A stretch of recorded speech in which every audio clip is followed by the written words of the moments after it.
कल हम लोग बात कर रहे थे पोलराइजेशन की, है ना। ठीक है, एक क्विक रिकैप, उसके बाद हम आगे चलते हैं, है ना। जब हमने पोलराइजेशन की बात की तो मैंने कहा था कि भाई लाइट जो है वो कैसी है, ट्रांसवर्स नेचर है इसकी, और ट्रांसवर्स नेचर को ही हमारा जो पोलराइजेशन फिनोमेना है वो क्या करता है, बताता है ना, उसको ही एक्सप्लेन करता है। इससे पहले इंटरफेरेंस और डिफ्रैक्शन के केस में ऐसा नहीं हो पाया था। ठीक है, तो पोलराइजेशन ने इसको अच्छे से एक्सप्लेन किया है कि लाइट की नेचर कैसी है, ट्रांसवर्स है।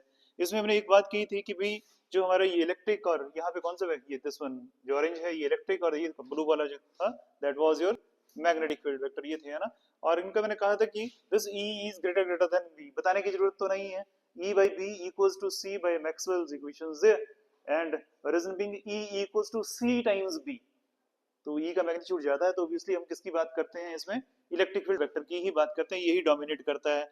तो ये जो वेक्टर्स यहाँ पे ये ऑरेंज लाइन से जो शो हो रहे हैं, तो ये क्या है, इलेक्ट्रिक फील्ड वेक्टर्स हैं, ऑल डायरेक्शंस में हैं। और इस तरह की लाइट को हम कहते हैं अनपोलराइज्ड लाइट कहते हैं, और अनपोलराइज्ड लाइट कहते हैं अपनी कन्वीनियंस के लिए, है ना।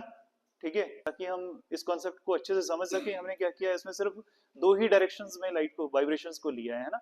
वैसे तो वाइब्रेशंस ऑल डायरेक्शन में है, पर हमने दो ही डायरेक्शन में वाइब्रेशन को कंसीडर किया, one which is in the plane of paper which are shown by these arrows, up and down arrows, and second by the dot, ये जो डॉट है ये क्या रिप्रेजेंट कर रहा है, perpendicular to the plane of paper, है ना। वाइब्रेशन है, ऐसे ही एरोज हैं, ठीक है, पर कैसे हैं वो, into the plane of paper and out of the plane of paper, है ना। तो इस तरह से हैं, ये समझ हो गया, परपेंडिकुलर। ठीक है, इसके बाद हमने बात की थी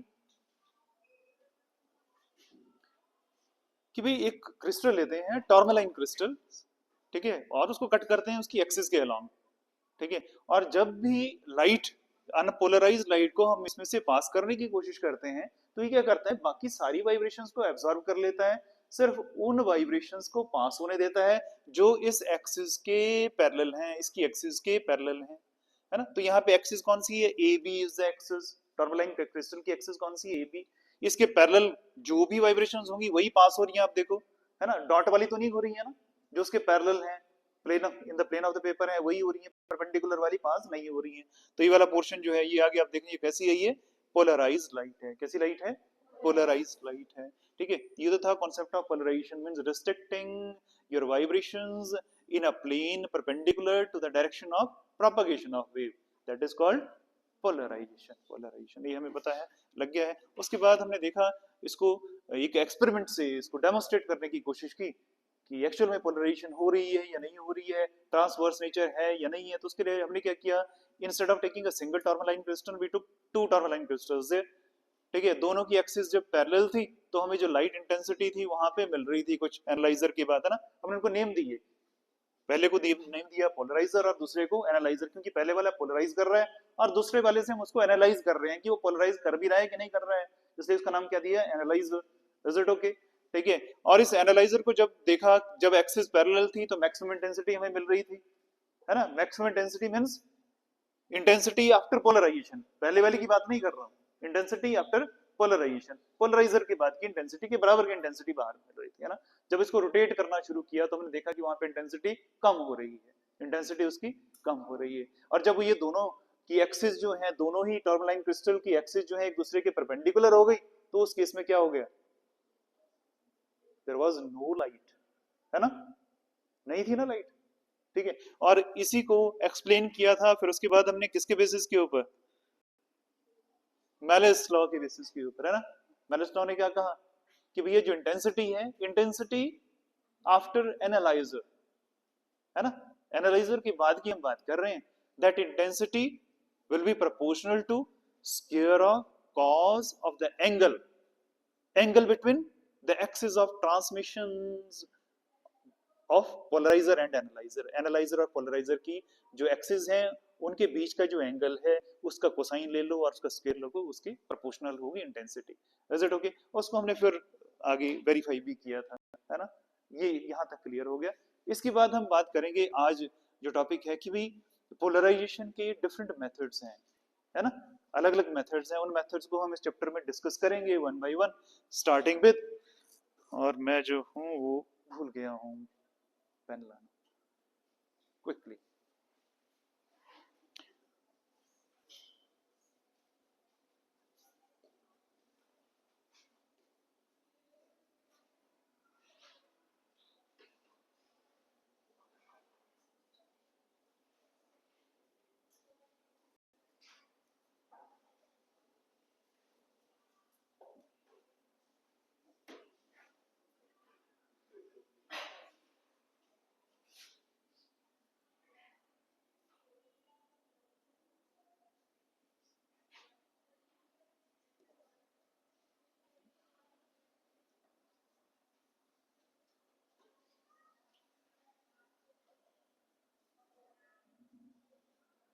मेथड्स ऑफ पोलराइजेशन की हम बात करेंगे, उसमें we will start with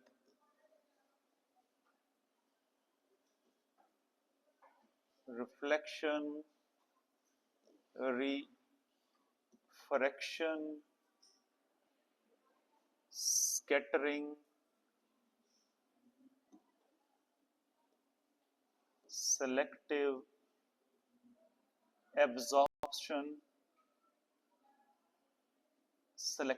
absorption, and double refraction. ये डिफरेंट 4 मेथड्स हैं जिनको हम डिस्कस करने वाले हैं इस चैप्टर में, ठीक है। और इन 4 मेथड्स के साथ में ये चैप्टर कंप्लीट भी हो जाएगा, ठीक है ना। ये डिफरेंट मेथड्स हैं हम जिनको डिस्कस करने वाले हैं, और ये 4 मेथड्स किसके लिए हैं? पोलराइज करने के लिए, पोलराइजेशन फिनोमेना को देखने के लिए। Starting with the reflection, refraction, scattering, selective absorption and double refraction, है ना। Reflection, refraction, scattering, selective absorption and double refraction, बस यही पढ़ेंगे, है ना। इन्हीं चीजों को स्टडी करेंगे। और उसमें हम सबसे पहले जो बात करने वाले हैं वो है रिफ्लेक्शन की। किसकी बात करेंगे? रिफ्लेक्शन की बात करेंगे। और जब हम रिफ्लेक्शन की बात करेंगे तो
चलिए कोई बात नहीं, इसमें क्रॉप भी करते रहेंगे, इसको तो टाइम निकल जाएगा इससे में। Is it okay? चलिए इसमें हम बात करेंगे सबसे पहले मैलस इन 1808। मैलस ने कहा कि भाई जब भी रिफ्लेक्शन होती है किसी भी ट्रांसपेरेंट मीडियम से, तो जो लाइट है, जो रिफ्लेक्टेड लाइट है, that gets polarized. refracted light gets polarized whenever it gets reflected from a transparent surface। जैसे ग्लास स्लाइड है, ग्लास स्लाइड के ऊपर आप लाइट इंसिडेंट करते हो तो जो रिफ्लेक्टेड लाइट होगी that will be polarised one. This was the case of Malus in 1808। उसके बाद ब्रीवेस्टर in 1811 he added, इसने कुछ ऐड किया इसमें, है ना, ठीक है। मैलस ने तो ये कहा कि भाई जब भी ट्रांसपेरेंट मीडियम से रिफ्लेक्शन होगी तो जो रिफ्लेक्टेड लाइट होगी that will be polarised one, ठीक है। Brewster added that the reflected light that will be completely polarized at a particular angle। जो लाइट है वो कंप्लीटली पोलराइज्ड होगी किसी पर्टिकुलर एंगल के ऊपर, and that particular angle is named as angle of polarization, this IP. अगर इस figure में, पिक्चर में आप देखोगे, then this IP is your angle of polarization and the light is your completely polarized here, है ना। अगर आप ये देख रहे हो यहाँ पे, this particular medium is your glass, this one is your incident beam. और ये जो इंसिडेंट बीम है ये कैसी है बेटा? इट इज पोलराइज्ड और अनपोलराइज्ड? अनपोलराइज्ड, क्योंकि यहाँ पे डॉट भी है एंड वाइब्रेशंस भी हैं, है ना, vibrations in the plane of wood और पेपर, ये भी हैं, और परपेंडिकुलर भी हैं, है ना। और जब रिफ्लेक्शन हुई तो रिफ्लेक्शन के बाद आपको कौन सी मिल रही है? Perpendicular only. The only those vibrations are there which are perpendicular to the plane of wood or paper there. Means this light gets polarized there. It gets polarized there. Whereas the refracted one, जब आप reflected को देखोगे, reflect भी तो कर रही है ना रिफ्लेक्शन के साथ में, तो reflected one that contains both components, इसमें जो वाइब्रेशंस है प्लेन ऑफ पेपर में भी हैं, उसके परपेंडिकुलर भी हैं, उसके परपेंडिकुलर भी हैं। Is it okay? So there is, Brewster added that there is an angle at which this light that gets completely polarized, and that angle is named as, was named as, that is named as angle of polarization, और इसको हम IP से represent करते हैं, किससे? IP, angle of polarization. Is that okay? ठीक है। ये ब्रेविस्टर जो है यही नहीं रुका, ब्रेविस्टर ने ये कहा कि भाई अगर इन दोनों कंपोनेंट्स की बात करें, कौन से कंपोनेंट की बात करें? ये कंपोनेंट तो ये कंपोनेंट है, ये क्या रिप्रेजेंट कर रहा है? Vibrations which are in the plane of paper. इसको मैं 100% ले लेता हूं, और ये कंपोनेंट मैं ये ले लेता हूं, ये कौन सा है? परपेंडिकुलर, ये भी 100% था। हम कब की बात कर रहे हैं? यहां बात कर रहे हैं, इस जगह पे बात कर रहे हैं, ये भी 100% है, और ये डॉट वाला भी 100% है। Is it okay? Is it okay? ठीक है। पर जब ये कंप्लीटली पोलराइज्ड होती है तो उस केस में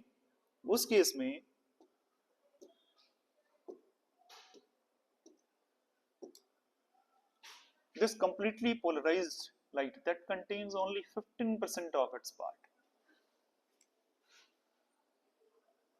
50% कौन सा? Which is perpendicular to the plane of paper, and rest of the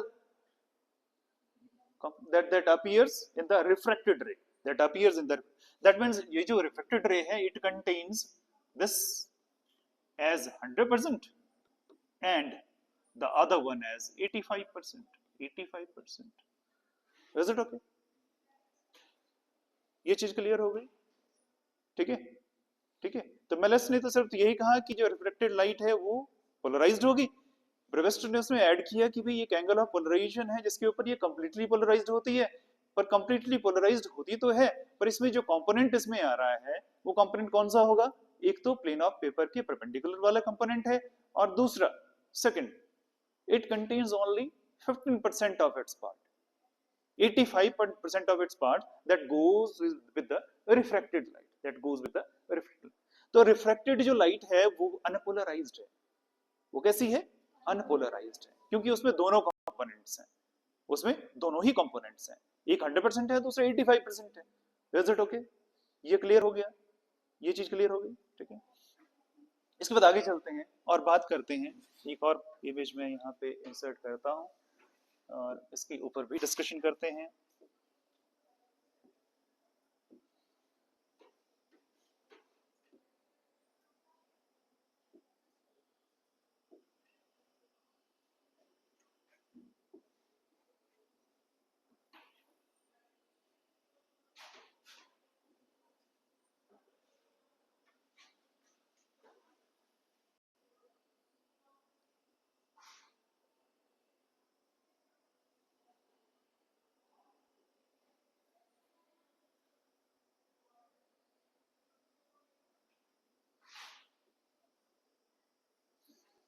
Its name is Biots, BIOTS, Biots.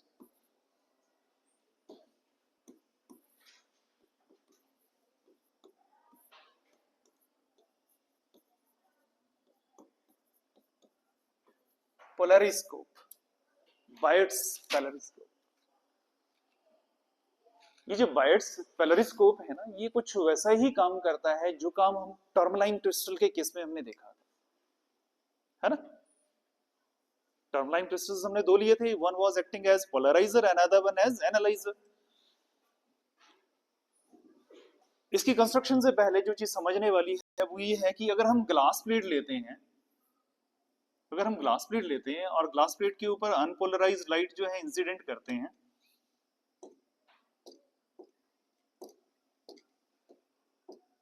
Unpolarised light जो है इसके ऊपर इंसिडेंट करते हैं, then the light, the reflected light that contains that will be completely polarized at a particular angle IP, or this IP for glass is 57.5 degrees. It is 57.5 degrees. Angle of polarization for glass is 57.5 degrees. इस angle के ऊपर ही completely polarise कर देता है glass. Glass का जो refractive index है, refractive index है म्यू, दैट इज 1.5 और 1.51 अप्रोक्सीमेटली, राइट? ठीक है, इज इट ओके? तो इसी के बेसिस के ऊपर, इसी चीज को ध्यान में रखते हुए इसने क्या किया, यहाँ पे highly polished two glass plates ले ली, ग्लास प्लेट्स ले ली, ठीक है ना? This the light here starting from A to B, A to B, this one is, ये कौन सी है, ये कौन सी है? Unpolarized, unpolarized, and it is incident at an angle of 57.5 degrees. तो this is your IP. ये IP है कि नहीं है? ग्लास प्लेट के लिए है। अगर ये IP है then the light, the reflected light, that will be polarized one. तो ये जो लाइट यहाँ पे है ये कैसी है? पोलराइज्ड लाइट है, ये पोलराइज्ड लाइट है, ठीक है? Another glass plate P2 is there and it is again at an angle of 57.5 degrees. This is again IP, है कि नहीं? Polarization angle. तो जो इंटेंसिटी यहाँ पे होगी, जो इंटेंसिटी यहाँ पे होगी, वही इंटेंसिटी यहाँ होनी चाहिए अगर ये इस एंगल के ऊपर है तो, अगर इस एंगल के ऊपर है तो। Is it okay? ठीक है, अब इस एंगल को जब चेंज करते हैं हम, इस जो सेकंड प्लेट है P2 को अगर हम मूव करते हैं, है ना, मूव करते हैं, तो obviously this intensity will keep on decreasing, changing, right? At 90 degrees there will be no light, no light. So this particular plate P2, it is acting as analyzer, whereas this P1 is acting as polarizer. तो इसने भी क्या किया, इसने भी यही बताया कि लाइट की नेचर कैसी है? ट्रांसवर्स नेचर है। इसने भी क्या बताया? लाइट की नेचर कैसी है? ट्रांसवर्स नेचर है। आगे चलते हैं।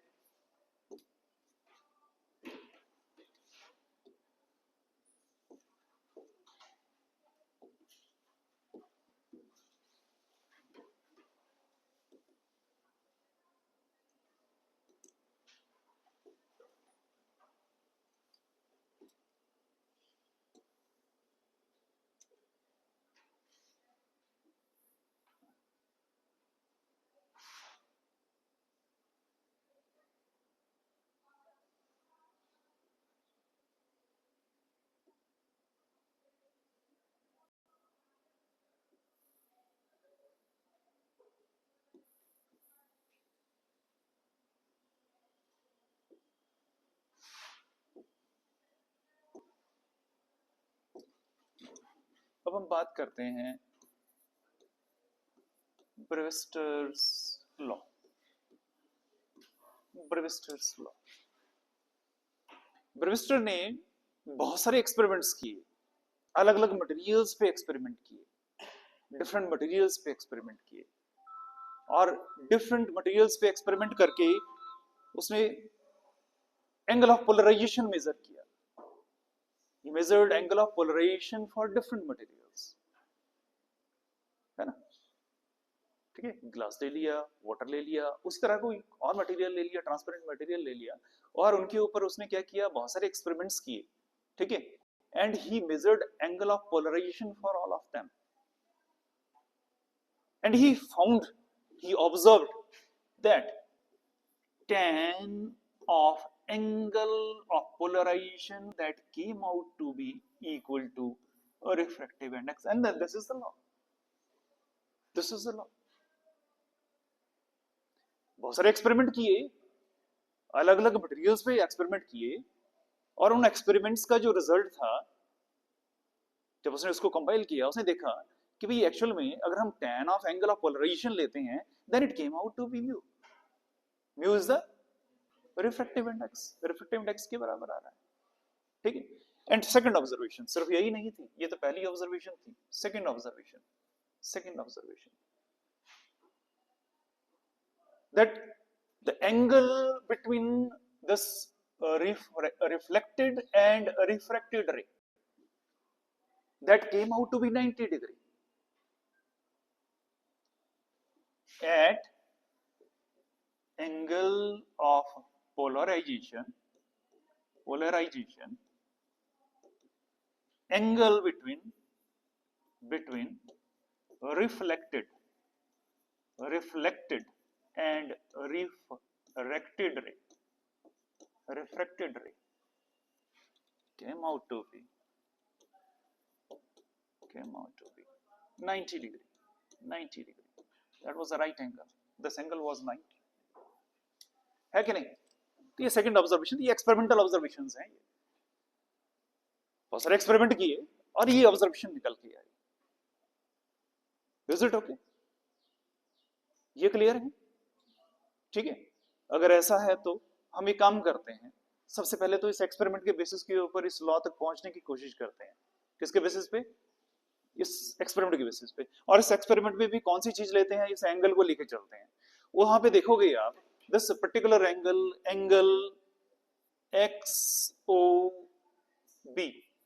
Plus angle XOC, that should be equal to, that is 9, sorry, हाँ? ध्यान से देखो किसकी बात कर रहा हूं. this one XOB and XOC कितना है टोटल? 90 डिग्री.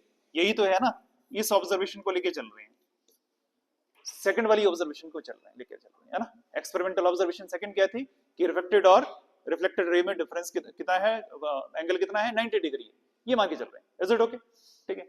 अब ठीक है, अब चलो वहां पे एंगल XOB को देखो and write it in terms of angle of polarization. लिख सकते हैं कि नहीं? देखिए ध्यान से. Can I write it as 90 minus IP? लिख लूं कि नहीं लिखूं? लिख सकते हैं कि नहीं? उधर देखो डायग्राम पे. Is it okay? And similarly what about this XOC? It is 90 minus R, angle of refraction. So 90 minus R, and that should be equal to 90 degree. 90 के बराबर है. तो इस 90 को भैया 90 से अगर मैं कैंसिल कर दूं, वहां 0 हो जाएगा. और क्या कर सकते हैं यहाँ पे हम? मैं इसको ऐसे लिख लूं, IP equals to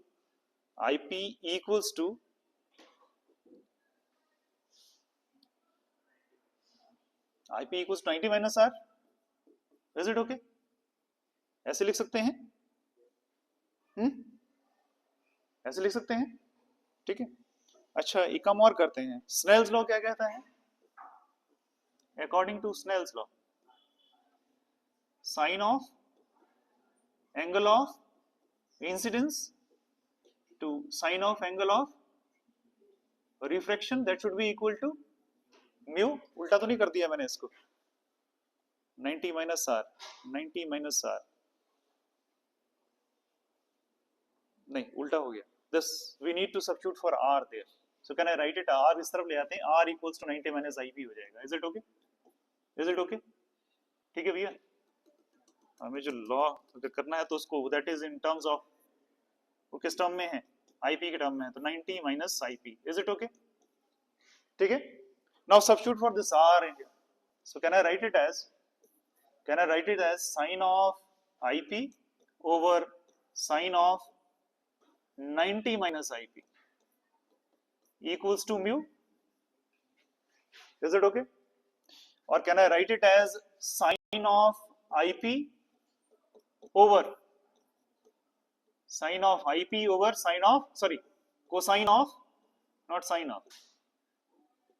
of, कर सकते हैं कि नहीं?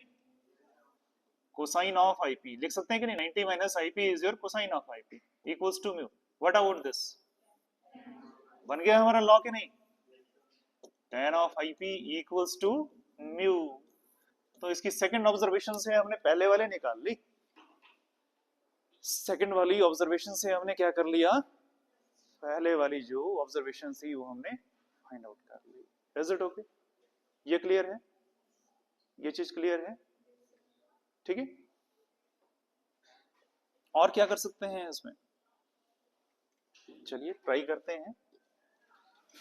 हमारा जो लॉ है वो कहता है that tan of IP equals to mu, यही कहता है। This is your which one law? Brewster's law. और स्नेल्स लॉ क्या कहता है? स्नेल्स लॉ क्या कहता है? Sine I over sine R equals to mu, यही है ना? हाँ, इन दोनों को कंपेयर करें तो क्या आ जाएगा? Can I write it as tan of IP equals to sine I, this I is IP here, sorry, it is IP, है ना? इस पर्टिकुलर केस की बात कर रहे हैं, इस पर्टिकुलर केस की बात कर रहे हैं, over sine of R। Can I write it like this? Is it okay? इन दोनों को कंपेयर करेंगे तो यही आ जाएगा ना, comparing 1 and 2, write them as 1 and 2। So can I write it as sine of IP over cosine of IP, sorry, yes, cosine of IP equals to sine of IP over sine of R. Is it okay?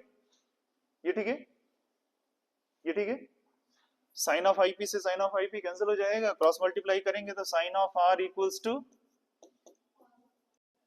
Sorry, cosine of IP आ जाएगा। Is it okay? और इसको मैं कैसे लिख सकता हूं? Sine of 90 minus IP। तो यहां से हमने दूसरे वाली कंडीशन भी तो कर ली ना प्रूव, या फिर हम इसका R plus IP equals to 90 degree, है ना? तो एंगल ऑफ दिस रिफ्लेक्शन और रिफ्लेक्शन का जो सम है 90 डिग्री है, तो बाकी जो बच गया वो 90 डिग्री है। मींस दोनों रिफ्लेक्टेड और रिफ्लेक्टेड बीम्स जो होंगी, रिफ्लेक्टेड बीम्स होंगी, उन दोनों के बीच में जो एंगल होगा that will B 90 degree. Is it okay? ये क्लियर हो गया? ठीक। तो यहां से कुछ एक चीजें तो क्लियर होगी कि भाई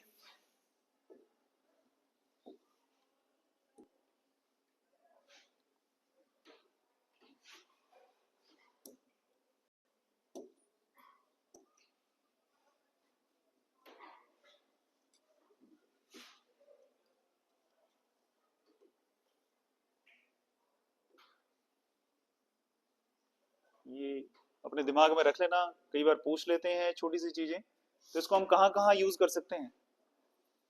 What are the applications of this Webster's angle or Webster's law? कहाँ कहाँ यूज कर सकते हैं? पहला, रिफ्रैक्टिव इंडेक्स फाइंड आउट करने के लिए। Second, angle of polarization find out करने के लिए। बताने की जरूरत तो नहीं है अब, कहाँ है? यह this one, refractive indices of materials, है ना, that can be calculated, and angle of polarization that can be measured. In addition to this, जो हीलियम नियॉन लेजर है, हीलियम नियॉन लेजर, लेजर के बारे में शायद आपने कहीं पढ़ा हुआ है, एप्लीकेशन कैसे होती है उसमें, मल्टी जो आपकी लाइट है दैट इज एम्पलीफाइड देयर, है ना, इंटेंस होती है ना, तो उसकी इंटेंसिटी इंक्रीज करने के लिए it is reflected multiple times in between, है ना, किसी इसमें, ना, तो उसमें से एक पर्टिकुलर विंडो जो बनती है जहां से लेजर आपकी बाहर आती है, that there also it is used, this Brewster angle is used. In addition to this it is also used in your optical fibres. Optical fibre का अलग केस, वो काफी आप देख रहे हैं आजकल, फाइबर्स जगह जगह चल रही है इंटरनेट के लिए, ठीक है। तो ऑप्टिकल फाइबर्स में जो लाइट एंटर करती है और बाहर निकलती है, तो उस टाइम पे ब्रेविस्टर एंगल का रोल रहता है, ताकि जो लॉसेस हैं वो मिनिमम हो, है ना, टू मिनिमाइज द लॉसेस। वो लिखा है that the concept of Brewster angle is utilised for transmitting a light beam into और out of optical fibre without reflection losses, ताकि उसमें लॉसेस कम हो। Is it okay? ठीक है, तो रिफ्लेक्शन वाला पार्ट हमारा खत्म हो गया।